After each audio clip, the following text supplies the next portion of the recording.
बिस्मिल्लाहिर्रहमानिर्रहीम। अस्सलाम वालेकुम वरहमतुल्लाहि वबरकातुहू। मैं उम्मीद करती हूँ कि आप सब ईमान और सेहत की बेहतरीन हालतों में होंगे। अल्लाह सुब्हानहू व तआला हमेशा आपको अच्छे हालों में रखे और आपकी तरफ बढ़ने वाले हर शर को खैर में बदल दे, आमीन। अल्हम्दुलिल्लाह। तो सबसे पहले आपको बताते चलें हमेशा की तरह कि क्या ये किसके बारे में है लेक्चर्स और ये क्या सीरीज़ है। इस सीरीज़ का नाम है from darkness to light, 6 months therapy from darkness to light, यानी आप लोगों को अंधेरों से रोशनी की तरफ लेके जाना है। अच्छा, हर वीक में जब एक ही बात कहूँगी तो कहीं ना कहीं आपके दिमाग में ये बात बैठ जाएगी कि yes we have to move on, हमें भी डार्कनेस से लाइट की तरफ आना ही आना है, ठीक है। तो हर हफ्ते यानी हर इतवार को 11 बजे इंशाल्लाह इसी पेज पे द स्प्रेडिंग इस्लाम नेटवर्क पे हम इंशाल्लाह ऑनलाइन आते हैं। इस सीरीज के अंदर डिफरेंट टॉपिक्स जो हैं वो हम डिस्कस कर रहे हैं, ठीक है। आज हमारा 4th वीक है, अल्हम्दुलिल्लाह 1 महीना पूरा हो जाएगा और मुझे यकीन है कि 6 मंथ्स थेरेपी में 6 महीनों बाद 6 महीनों बाद जब मेरी आपसे बात होगी तो इंशाल्लाह आप बताएंगे कि हमारे अंदर काफ़ी ज़्यादा चेंजेस आ रही हैं। अल्हम्दुलिल्लाह सुनने के बाद भी मुझे फीडबैक मिल रहा है through WhatsApp and through Facebook के अल्हम्दुलिल्लाह हम चेंज हो रहे हैं। अल्लाह का बहुत करम है इसमें, अल्हम्दुलिल्लाह। तो 1 मिनट का इंतज़ार करते हैं, उसके बाद हम अपना आज का सेशन शुरू करेंगे। आज लास्ट जो हमने हफ्ते किया था वो था हाउ टू बी हैप्पी, ये टॉपिक था हाउ टू बी हैप्पी, और आज उसी का पार्ट 2 है। इंशाल्लाह 1 मिनट के बाद हम स्टार्ट करेंगे। जहाँ जहाँ आपने इसको शेयर करना है, वीडियो को आप शेयर कर सकते हैं, जिस चीज़ को टैग करना है आप लोग टैग कर सकते हैं। स्टार्ट करते हैं। बिस्मिल्लाहिर्रहमानिर्रहीम। रब्बि इश्रह ली सदरी व यस्सिर ली अमरी वहलुल उक़दतम मिन लिसानी यफ़क़हू क़ौली रब्बि ज़िदनी इल्मा अल्लाहुम्मा फ़क़िहना फ़िद्दीन अल्लाहुम्मा सल्लि व सल्लिम अला नबिय्यिना मुहम्मद। हाँ जी, how to be happy part 1 था और अब पार्ट 2 है, लेकिन हम सबसे पहले पार्ट 1 का एक रिकैप कर लेते हैं छोटा सा। अच्छा, हाउ टू बी हैप्पी में हम किस तरह खुश रहा जाए, क्योंकि अगर हम जिंदगी में खुश ही नहीं है, अक्सर लोगों से पूछा जाता है कैसी जिंदगी जा रही है तो उनके फेस जो है वो उदास हो जाते हैं। क्यों? सब कुछ तो है उनके पास, सब कुछ तो चल रहा है, लेकिन एक खुशी नहीं है, अंदर एक खला है, अंदर ही अंदर गम है, किसी चीज़ की कमी है जो खुश नहीं होने देती। आप जब बच्चों को देखते हैं, देखिए वो छोटी सी चीज़ पे भी कैसे खिल उठते हैं, बहुत एक्साइटेड, छलांगे लगाते हैं, कहीं जाने का प्रोग्राम बना ले तो कैसे होते हैं, क्योंकि उनकी ज़िंदगी में बाकी सब जो गम है वो ज़ीरो होते हैं, ठीक है। और वो जानते हैं कि बस अभी का लम्हा है, वो सही हाल में जीते हैं। बच्चे पास्ट में नहीं जीते, बच्चे सही अपने हाल में प्रेजेंट में जी रहे होते हैं ना, वो फ्यूचर में जी रहे होते हैं। जो उनको मिलता है इस वक्त मिलता है वो कहते हैं चलें जी अवेल करें इस मौके को। बैट बॉल उनके पास अवेलेबल है, वो खेलेंगे। अगर बॉल नहीं है तो मैंने अक्सर बच्चों को देखा वो कागज का बॉल बना लेते हैं, अल्हम्दुलिल्लाह। तो उनको पता है कि कैसे हमने खुश रहना है, तो ये चीज़ हमें बच्चों से सीखनी चाहिए कि कैसे हमने खुश रहना है। अच्छा जी, तो लास्ट वीक हमने जो पॉइंट डिस्कस किया था वो नंबर 1 ये था अल्लाह से ताल्लुक, आपका बॉन्ड अल्लाह से स्ट्रॉन्ग होना चाहिए। खुश रहने की सबसे बड़ी बुनियादी वजह है, अगर आपका अल्लाह से ताल्लुक नहीं है तो आप जो मर्जी कर लें, जो मर्जी कमा लें, जो मर्जी खा लें, जहाँ मर्जी घूमें, आपको अल्टीमेट जो खुशी है वो नहीं मिल सकती। हाँ, टेम्पररी खुशी जरूर मिल सकती है, उस वक्त के लिए आप जरूर खुश हो सकते हैं, लेकिन उसके बाद फिर वही उदासी, वही काम, क्योंकि अंदर से आप खुश नहीं हैं। जब हमारे साथ एक स्ट्रॉन्ग इंसान अटैच होता है सपोज, तो आप अपने आप को बड़ा सेफ एंड सिक्योर फील करते हैं कि हाँ ये मेरे लिए पीछे बैकअप के लिए है, अगर मैं कभी कमज़ोर पड़ा तो ये मेरे साथ रहेगा, है ना, और ये हमारे फ्रेंड्स हैं, मुश्किल वक्त में हमारे काम आएंगे। लेकिन अल्लाह की जो ज़ात जो सबसे ज़्यादा पावरफुल है, जो वहु अला कुल्ली शैइन कदीर है, जो हर चीज़ पे कादिर है, जब वो आपके साथ होता है तो आप कहते हैं चाहे मुझे सहरा में छोड़ें, चाहे मुझे जहाँ मर्जी छोड़ें, अल्लाह की ज़ात मेरे साथ है। सो सबसे पहला इंपॉर्टेंट जो चीज़ है वो है आपका ईमान, अल्लाह पर ईमान, अल्लाह पर तवक्कुल, अल्लाह आपके साथ है, और ये कि अल्लाह मुझसे मोहब्बत करता है, और अपनी तकदीर पे राज़ी रहना, जो हुआ रदीतु बिल्लाहि रब्बा, ठीक है, कि आप अल्लाह से राजी हैं। जब आप नहीं भी अल्लाह से राजी तब भी आप ये दुआ कंप्लीट जो वो पढ़ दें, इंशाल्लाह आपके दिल को सुकून मिलेगा। और जब आप ये सोचते हैं कि अल्लाह सुब्हानहू व तआला में 70 माओ से ज्यादा प्यार करता है, तो लाइक वो तो कुछ गलत होने दे ही नहीं सकता, ठीक है। जब भी कोई प्रॉब्लम आए तो मैं फौरन से सोचती हूँ कि अगर ये प्रॉब्लम मेरी अम्मी को पता चले तो वो कैसे रिएक्ट करेंगी। हाँ, वो फौरन मेरे पास बैठ जाएंगी, मुझसे बातें करेंगी, और फिर मैं ये सोचती हूँ कि क्या अम्मी मुझे कोई टफ टाइम दे सकती हैं, अम्मी मुझे हार्ड टाइम दे सकती हैं, तो मैं कहती हूँ नहीं ऐसे नहीं हो सकता। तो फौरन मैं सोचती हूँ अल्हम्दुलिल्लाह कि अल्लाह तो 70 माओ से ज़्यादा प्यार करता है, तो तो अल्लाह जो करेगा मैं राजी हूँ, तो फौरन से आपका दिल जो है ना वो राजी हो जाता है। दूसरी बात मैंने ये डिस्कस की थी कि हराम चीजों को देखने से, उनमें इन्वॉल्व रहने से बचे, क्योंकि ये दिल के अंदर जख्म पैदा करते हैं, आपकी रूह को बेकार करते हैं, अफसुर्दा कर देते हैं। स्पेशली जो लोग सॉन्ग सुनते हैं, इट्स अ कॉल ऑफ शैतान, ये आपको बहुत ज्यादा मायूस कर देते हैं। ठीक है, तो हराम चीजों को देखने से, सुनने से दूर रहें, बल्कि बोलने से भी दूर रहें। ठीक है ना, जो आप बोलते हैं वो भी आपके इर्द गिर्द समझ रिवॉल्व करता रहता है, आप क्या बोलते हैं। ठीक हो गया। इसके बाद पॉजिटिव एटीट्यूड, कि हमेशा जिंदगी को पॉजिटिवली लें, कोई मुसीबत है उसको भी पॉजिटिवली लें, पॉजिटिव एटीट्यूड रखना है। और इसके साथ प्लस एक बात कि गम से जो मुकम्मल निजात है वो आपको सिर्फ जन्नत में मिल सकता है, इस दुनिया में नहीं मिल सकता, क्योंकि दुनिया जो है वो आजमाइश की जगह है। ठीक है ना। इसके बाद हमने डिस्कस किया था कि अपनी थॉट्स को कंट्रोल रखना है, जो आप सोचते हैं, यानी अपनी सोचों को आपने लगाम देकर रखने, उनको आजाद नहीं छोड़ना, वरना आपके लिए बहुत ज्यादा मुश्किलें क्रिएट कर लेगी। ये जो सोचें हैं आपकी, ये बहुत दूर तक ले जाती हैं, स्पेशली ये माजी की तरफ आपको ले जाती हैं, पास्ट की तरफ, जो कि बहुत खतरनाक बात है। इसके बाद ये गम, जो जुदाई का गम होता है, तो फिर याद रखें कि बड़े से बड़ा इंसान क्यों ना हो, बड़े से बड़ा बादशाह क्यों ना हो, उसको इस दुनिया को छोड़ के जाना ही जाना है। थोड़ी देर तक आप परेशान जरूर होंगे, लेकिन याद रखें कि हर एक को एक दूसरे से दूर होना ही है। और जब मैं किसी से दूर होने लगती हूँ तो फिर मैं सोचती हूँ कि अल्लाह ताला हमें जन्नतों में मिला दे, तो मेरा दिल एक अंदर से ठंडा हो जाता है कि अल्हम्दुलिल्लाह हम जन्नत में जरूर मिलेंगे। कितने हमारे प्यारे हैं जो हमें छोड़ के चले जाते हैं। ठीक है, तो हम सोचते हैं अब हम कभी भी नहीं मिलेंगे इनसे, हमारी माँ, हमारे बाप, हमारी बहन भाई, ये अब कभी भी नहीं हमें मिलेंगे। तो जब आप सोचते हैं कि इंशाअल्लाह अगर ये अच्छे थे, नेक थे, तो हमें जन्नतों में जरूर मिलेंगे, और अगर नेक नहीं थे तो आप उनके लिए दुआएं करें ताकि हम वहां उनसे मिल सकें। ठीक है।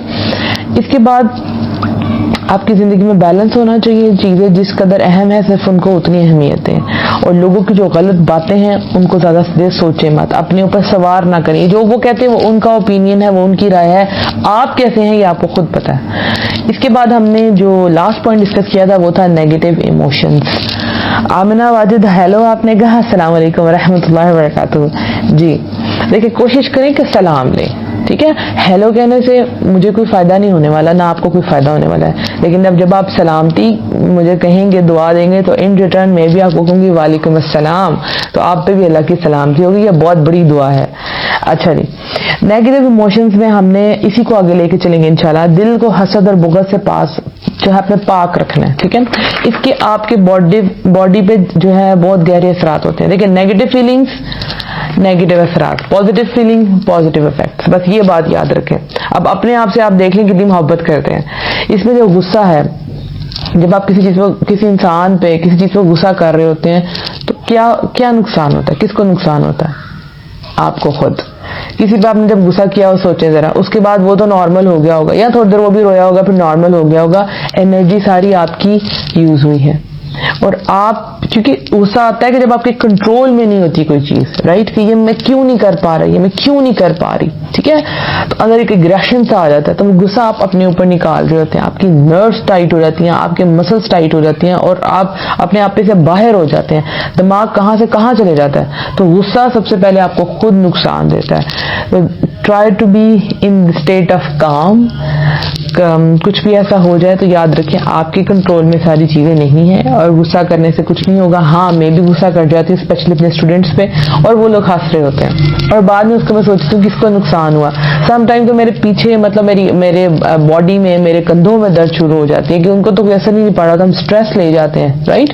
तो हमने अपने आप को खुद ठीक करना है। ठीक है, गुस्से से बाहर निकलें। कभी गुस्सा आ भी जाए तो ठीक है, आ जाता है, जेन्युइन है, नेचुरल है, सो आप उसको एक हद तक रखें।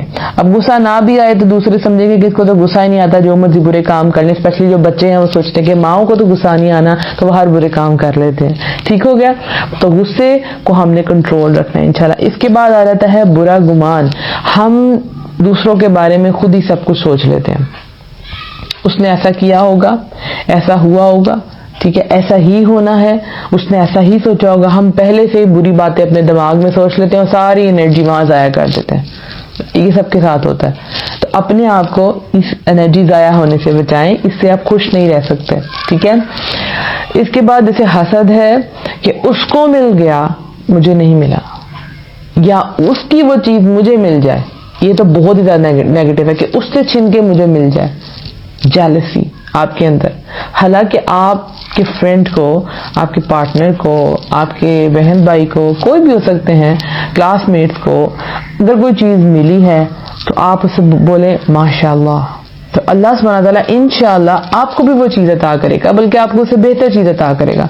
इसी चीज में सोच रहे रहना कि मुझे क्यों नहीं मिला और मेरे में तो कैपेबिलिटीज थी। ये बहुत ज्यादा होता है कि मेरे अंदर तो बहुत कुछ था लेकिन मुझे क्यों नहीं मिला, उसको क्यों मिल गया। तो इससे बहुत नेगेटिव फीलिंग्स आती हैं। समटाइम तो ये होता है कि दूसरे जो लोग हैं वो आपको उस चीज का एहसास दिला रहे होते हैं, सेंस ऑफ लॉस का, कि आपके पास तो ये नहीं है या आपने ये खो दिया है। तो जो नेगेटिव लोग हैं उनसे नेगेटिव रेडिएशंस निकलती हैं, नेगेटिव वाइब्स निकलती हैं। सो नेगेटिव लोगों में उठना बैठना बहुत कम कर दें। अगर बैठे भी तो अपने मसले उनसे ना डिस्कस कीजिए, क्योंकि वो आपको भी बहुत ज्यादा नेगेटिव कर देंगे। ठीक हो गया। और जब भी किसी को कोई चीज देखनी है तो दिल में सोचना है माशाअल्लाह, बल्कि उसके मुंह पर तारीफ करें। ठीक है, अपने भाई बहन की मुंह के ऊपर तारीफ करें। ठीक है, माशाअल्लाह कहें ताकि उनको नजर ना लगे, और देखना इंशाअल्लाह अल्लाह ताला आपको इससे बेहतर अता करेगा। और वो जो आप अंदर से नाखुश हैं वो खुशी में बदल जाएगा। अल्हम्दुलिल्लाह, अल्लाह ने इसको अता किया तो अल्लाह ताला मुझे इससे ज्यादा अच्छा अता कर सकता है, क्योंकि सब कायनात तो अल्लाह की कंट्रोल में है। अल्हम्दुलिल्लाह। इसके बाद पॉजिटिव लोगों में उठा बैठा करें, इसका बहुत असर पड़ता है। आपकी कंपनी का आपको बहुत असर पड़ता है। आप सोचें, अगर आप एक पार्क में हैं या एक खुली ग्राउंड में है, खुली फिजा में है, या बारिश में है, जो चीज आपको पसंद है, तो आपके एटमॉस्फेयर का आप पे कितना गहरा असर होता है ना। इसी तरह से पॉजिटिव लोगों का आपकी जिंदगी पे बहुत पॉजिटिव असर होता है। देखिए, जिनकी जिंदगी बहुत स्मूथ, बहुत खुश, और उनकी जिंदगी में कोई ना कोई एम होता है, आप देखेंगे कि वो रुकते नहीं हैं और वो खुश रहते हैं, अपने काम से काम रखते हैं। ठीक है, वो फारिग नहीं बैठते। तो उन लोगों के साथ अटैच हो जाए। ठीक है, उनके साथ, उनसे मिलें, हफ्ते में एक दफा जरूर मिलें या उनसे राब्ते में रहें। व्हाट्सएप एक बहुत इजी सोर्स है, उससे उनसे राब्ते में रहें।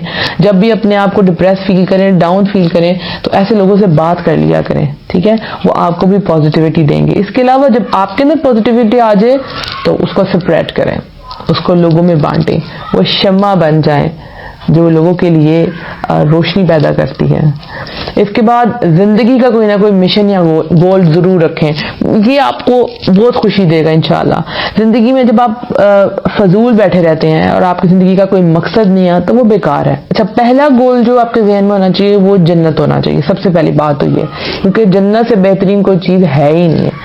ठीक है, उस जन्नत को हासिल करने के लिए उसके रास्ते में जो जो चैलेंजेस आते हैं, फेस करें और अपना गोल जो है वो बड़ा रखें।